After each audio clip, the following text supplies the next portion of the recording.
Conservative, liberal. Do they truthfully even know what they are talking about? One believes in family and the role of marriage and fathers in terms of providing for and protecting for women and children.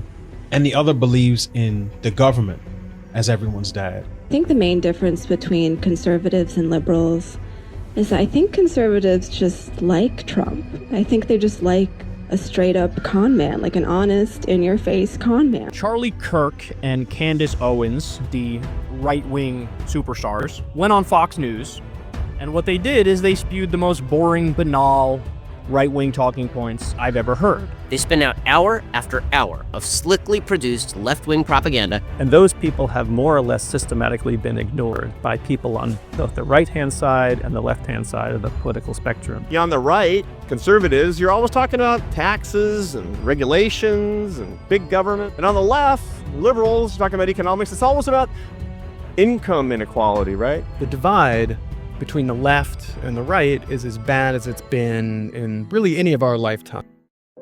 The news is saturated with it. We throw the words around like we're experts. The left, the right, liberal, conservative. Politicians sling these words like weapons.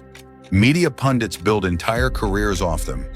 You've argued with your family and friends using these words. Families even split over them. But here's the real question. Do you actually know where the left and the right came from in the first place? What a liberal actually is? What a conservative actually stands for? Spoiler alert, it has nothing to do with modern America.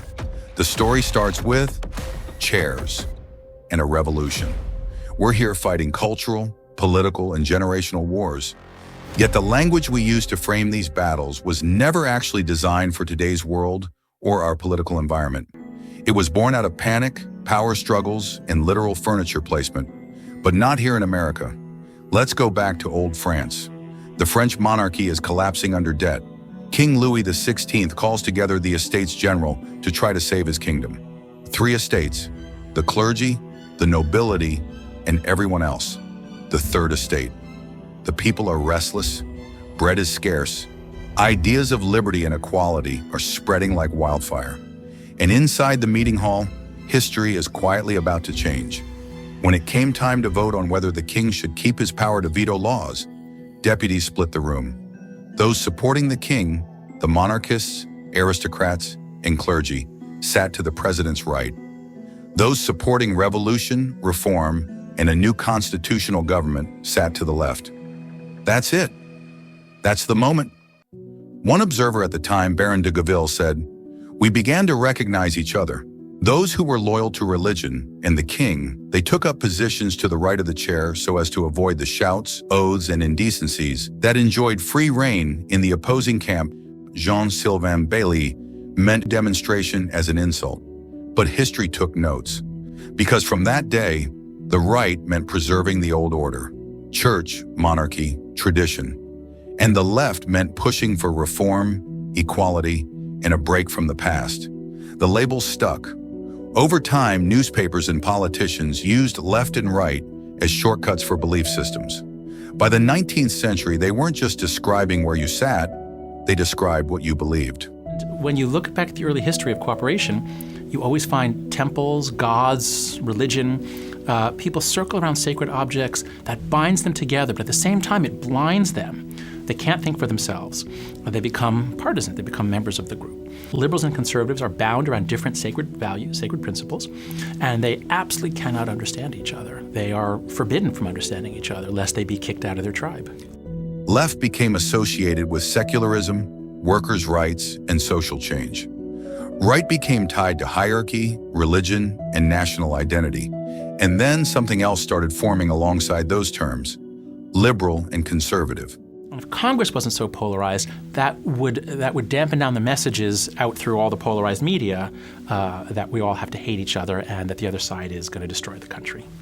Now here's where most people get completely lost, because liberal and conservative didn't start as American political tribes.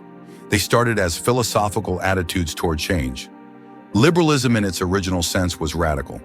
It was the cry of Enlightenment thinkers and revolutionaries saying, people should have rights. And of course, that made sense. Governments should be limited in control. Society should progress forward. So classical liberalism meant liberty, free speech, free markets, individual rights against kings and aristocrats. The liberals were the disruptors to the system. Conservatism came as the counter-reaction. Think Edmund Burke, not cable news. Burke looked at the French Revolution's chaos and said, "Hold on. If you rip out tradition overnight, society collapses." Conservatism originally wasn't about resisting all change. It was about respecting inherited institutions, maintaining social order, and changing cautiously, not recklessly. That's reasonable. But wait, liberal meant we can do better. Let's change the dysfunctioning system. Conservative meant slow down. Don't destroy what worked all at once. It wasn't left versus right. It was two different instincts about how societies evolve.